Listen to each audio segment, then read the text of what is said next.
आपण अपेक्षा काय फक्त माणसांकडून करतो का? अजिबात नाही.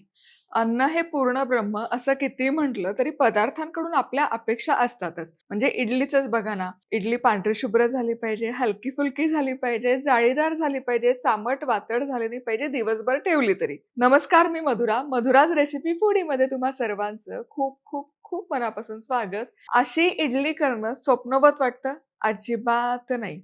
छोट्या-छोट्या चुका असतात ज्या आपल्या हातून होतात, कळत नकळत होतात. पण पदार्थांकडून अपेक्षा करणं बरोबर आहे का चुकीचं आहे हे माहिती नाही. पण मला असं वाटतं ना, प्रत्येक गोष्ट आपण हाती घेतो ते काम उत्तमतेने करावं असं सगळ्यांनाच वाटतं.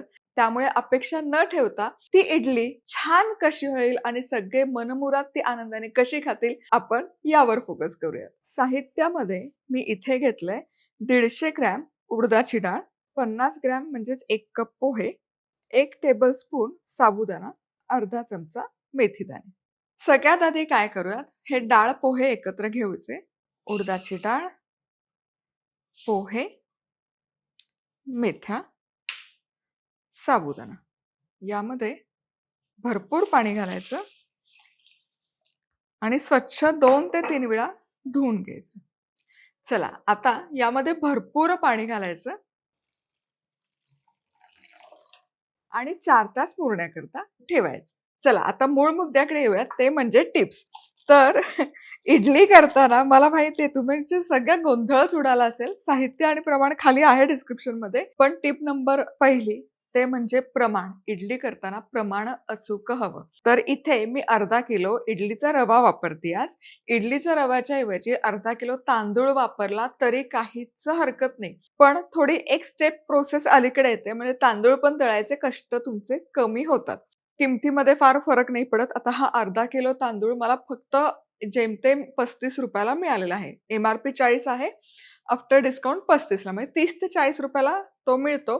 त्याच्याऐवजी तांदूळ घेतला तरी चालेल. पण पुढची टिप तिसरी म्हणजे तांदूळ नवा नको. नुकताच काढलेला तांदूळ नको. इंद्रायणी नको. जो तांदूळ शिजल्यावर चिकट-चिकट होतो असा तांदूळ अजिबात घ्यायचा नाही. जो तांदूळ शिजल्यावर मोकळा-मोकळा, सुटसुटीत शिजतो तो घ्यायचा. याच्यामध्ये सगळ्यात उत्तम रेशनचा तांदूळ. दुसरा ऑप्शन आहे सोना मसूर, सुरती कोलम, इव्हन अख्खा बासमती जो बिर्याणी पुलावला आपण वापरतो. अर्थात तो नाही परवडत.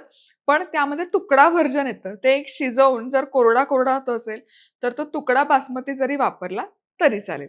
आता टिप नंबर 4, जे प्रमाण घेतलंय, म्हणजे आता इथे अर्धा किलो तांदूळ आहे, तर 150 ग्रॅम आपण इथे उडदाची डाळ घेतली.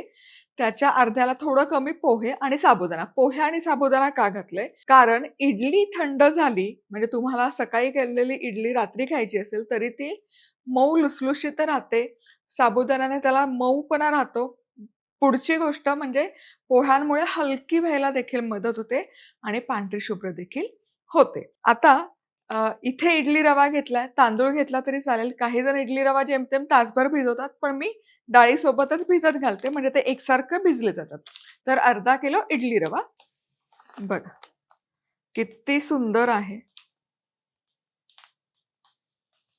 आणि ते इडलीचं टेक्स्चर आहे ना, परफेक्ट यायला मदत होते. आता यामध्ये पाणी घालायचं, भरपूर पाणी घाला. पूर्ण रवा डुबेल आणि वर पाणी तरंगेल इतकं पाणी घालायचं. आणि एक 2 मिनिट थांबूयात, कारण हा रवा देखील आपल्याला धुवून घ्यायचा. त्यामुळे 2 मिनिटाचा फक्त वाट बघूयात. चला, 2 मिनिटं झाले. आता हे वरचं पाणी काढूयात. इडलीचा रवा खाली सेटल झालाय आणि वरचं जे धुरकट पाणी दिसतंय, हे पूर्ण काढून घ्यायचं. रवा नाही काढायचा, वरचं पाणी काढूयात. म्हणजे इडली पांढरी शुभ्र व्हायला मदत होते. आता ही सेम स्टेप तुम्ही तांदूळासोबत फॉलो करायची आहे. तांदूळ अर्धा किलो असेल, तर तो 3 ते 4 वेळा स्वच्छ हाताने असा रगडून धुवायचा. म्हणजे त्यावर माती किंवा काही धुळीचे कण असतील निघून जाते आणि इडली पांढरी शुभ्र व्हायला मदत होते. स्टार्चही त्यातलं कमी होतं. आता यामध्ये पाणी घालूयात. खूप पाणी नाही घालायचं. इडलीचा रवा मुरेल इतकंच यामध्ये पाणी घालायचं. हे बघा. इडली रवा फुलेल इतकंच. म्हणजे आपण साबुदाणा भिजवताना कसं पाणी ठेवतो बोटभर, त्याच्यापेक्षाही कमी. अगदी एखादा थर, नगभर थर पाण्याचा ठेवायचा आणि हे देखील आता 4 तास मुरण्याकरता ठेवूयात. इथे हा इडलीचा रवा त्याचबरोबर डाळ आणि पोहे बरोबर 4 तास भिजत घातले होते. पोहे फुललेत आणि डाळ पण बघा, डाळ पण मस्त फुलून वर आली आहे. आता यातलं पूर्ण पाणी उपसून काढायचं ही अगदी महत्वाची स्टेप आहे. पाण्याचा अंश अजिबात नको. आणि यासोबतच आपण इकडे जे इडली रवा भिजत घातला होता, हा देखील तयार आहे. हे बघा. अगदीच कमी पाणी घातलं होतं, पण पाणी बऱ्यापैकी मुरलंय आणि रवा देखील छान फुललाय. सरबरीत झालेलं नाहीये, पण मिश्रण छान फुललंय. हा रवा पण फुलवून घेणं गरजेचं असतं. जरी इडली रवा तुम्ही वापरला असेल, तरी तो पाण्यात थोडा वेळ का होईना भिजत घालणं गरजेचं आहे. इडली रवा वापरून जेव्हा इडली करतो ना, सगळ्यात बेस्ट थिंग आहे, ते फक्त डाळ मिक्सरला वाटून घ्यायची असते. इडली म्हणजे तांदूळ वाटायची गरज नाही. आता ही डाळ मिक्सरच्या भांड्यामध्ये काढायची. 2 बॅचेसमध्ये होते. मी आपलं छोटं पॉट घेतलंय. मोठ्या पॉटमध्ये एकसाथ केलं तरी चालेल. पण लहान याच्यात छान वाटली जाते म्हणून मी लहानच वापरते. यामध्ये थोडं पाणी पण घालूयात. झाकण लावायचं. आता इडलीचा रवा वापरत असताना हे ना बारीक दळून घ्यायचं कारण रवा ऑलरेडी भरड आहे त्याची. त्यामुळे हे डाळीचं मिश्रण खूप ओबड-धोबड ठेवायची गरज नाही. व्यवस्थित बारीक जसं आपण मेदूवड्याचं पीठ करतो तसंच करून घ्यायचं. तयार आहे. मेथ्यांमध्ये ना उष्णता असते त्यामुळे पीठ आंबण्याकरता खूप मदत होते. म्हणून यामध्ये मेथ्या जरूर घालायच्या. हे बघा. हे व्यवस्थित मिक्सरला फिरलंय आणि याचं टेक्स्चरही दाखवते. छान स्मूथ केलंय. खूप दाटसर, खूप असं कोर्स वगैरे ठेवायची गरज नाही. आता हे हे वाटलेलं डाळीचं मिश्रण भिजवलेला इडली रव्यामध्ये घालायचं. परफेक्ट. आता याच प्रकारे सगळी डाळ दळून घ्यायची. चला, आता इथे सगळी डाळ वाटून झाली. बऱ्याचदा आहे ना हाताने हलवलं जातं कारण हाताची उष्णता त्याला लागते आणि पीठ पटकन आंब्याला मदत होते. पण मी चमच्यानेच मिसळून घेते. ही चांगली एकजीव झालं पाहिजे. डाळ एक बाजूला, तांदूळ एक बाजूला असं अजिबात करायचं नाही.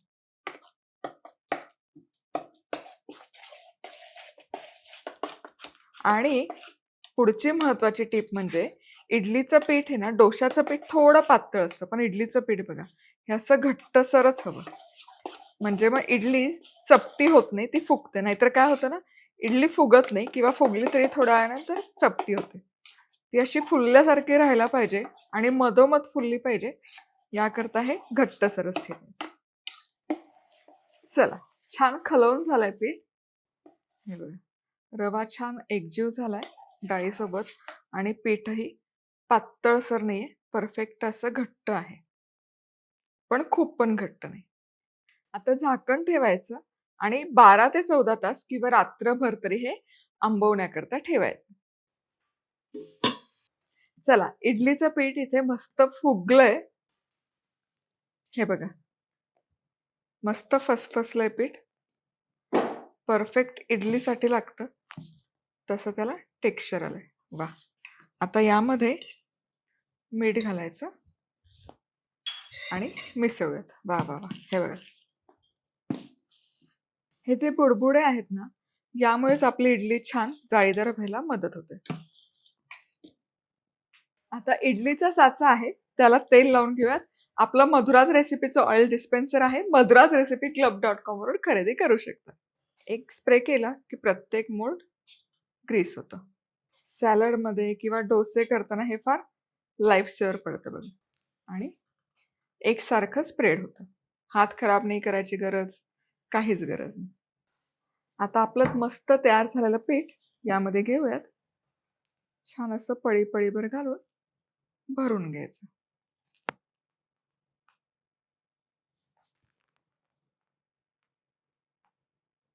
इडली वाफवताना सगळ्यात महत्वाची टीप म्हणजे इडली पात्र, साचा त्यामध्ये ठेवण्यापूर्वी त्यातलं पाणी कडकडीत गरम करून घ्यायचं.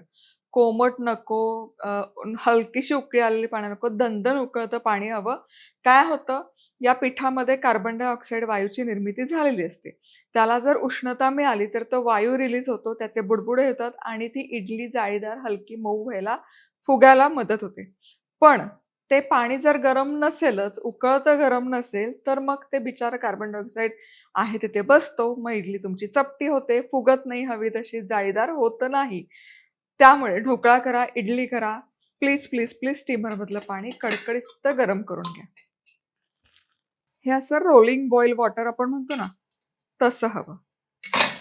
यामध्ये हा साचा ठेवायचा, झाकण लावायचं आणि इडली वाफवत असताना कधीच आहे ना, खूप वेळ नाही, एक 8 ते 10 मिनिटं पुरेशी होतात मध्यम आचेवर. आणि मोठ्या आचेवर ठेवली तर 7 ते 8 मिनिटातच होते. पण तुम्ही जास्त ओव्हरकुक केली तर तुम्हाला सांगते, इडली गरम आहे तोवर छान मऊ राहते, पण थंड झाली की एकदम चिवट, वातळ होऊन जाते आणि खायला शक्य नाही होत. त्यामुळे ओव्हर स्टीम करू नका, ओव्हरकुक करू नका. वाह! काय सुंदर फुगली आहे बघा. यामध्ये ना एक टूथपिक घालून बघायची. ही क्लीन आली याचा अर्थ आपली इडली वाफवून तयार आहे. जेमतेम 10 मिनिटच ठेवली होती. 10 मिनिटाच्या वर नाही ठेवलेली. आता ही काढायची आणि एखाद मिनिट फक्त रूम टेम्परेचरला येऊ द्यायची. आहाहाहा! बघा काय सुंदर वाफ येतेय आणि इडलीला रंग छान आलाय आणि मस्त फुगली म्हणजे पीठ जरा जास्त भरलं होतं त्यामुळे जरा साच्यातूनही वर आली पण मला आवडते अशी इडली. मोठी-मोठी गुबगुबीत. हार्डली काही सेकंद झालेत. आता इडली साच्यातून काढूयात.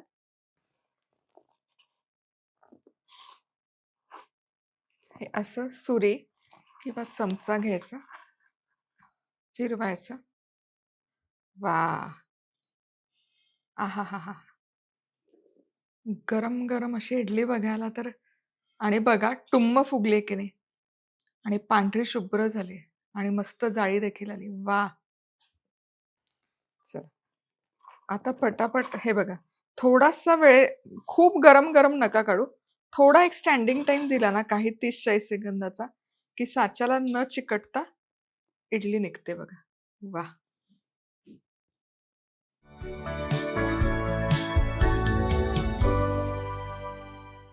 इडली तयार आहे. सांबारची रेसिपी ऑलरेडी पोस्ट केली आहे. इडलीसाठीच्या 2 चटण्यांची पण रेसिपी पोस्ट केली. आता वाट कसली बघता? गरम-गरम सांबार, त्यावर डुबवलेली ही इडली. आहाहाहा! काय लागतं तुम्हाला सांगते. पुन्हा भेटूयात. तोवर मस्त राहा, खुश राहा, आनंदी राहा. सगळ्यात महत्त्वाचं खात राहा.